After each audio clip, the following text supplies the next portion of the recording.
হযরত wise করনী নবীজির কেমন আশেক ছিলেন এই ভিডিওটা না দেখলে আপনি কখনো বুঝতেও পারবেন না। আমার রসুল যখন উহুদের ময়দানে তার 2টা দান্দান মোবারক শহীদ করেছে, তখন সে কথা শুনে ওয়াইস করনী পাথর দিয়ে তার একটা একটা দাঁত ভাঙা শুরু করলো। আমার রসুলের কোন জায়গায় ভেঙেছে, নিচের থেকে না উপর দিকে, ভাঙতে ভাঙতে তার 32টা দাঁত একেবারে পাথর দিয়ে ভেঙে ফেলেছে। তখন আমার রসুল দুনিয়াতে পদ্মা নেওয়ার আগে আবু বকর উমরকে তার জুব্বা মুবারক, আমার রসুলের জুব্বা মুবারকটা তার জন্য ফাটাইছে। সুবহানাল্লাহ সুবহানাল্লাহ। এবং আমার রসুল তার গোপন সম্পর্কে জানে, তার হাতের মধ্যে একটা নাকি কালো দাগ ছিল, সেটা লোকেশনটা আবু বকর উমরকে দিল। আবু বকর উমর হযরতে ওয়াইস করণীকে খুঁজে নিল এবং রসুলের জুব্বা মুবারকটা দিয়া দিল। সুবহানাল্লাহ। দেখেন কেমন আশেক ছিলেন, কেমন আশেক।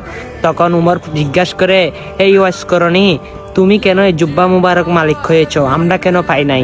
তখন ওয়াইস করণী বলে, এ উমর, তোমার মুখের মধ্যে দাঁত কিভাবে দেখা যায়?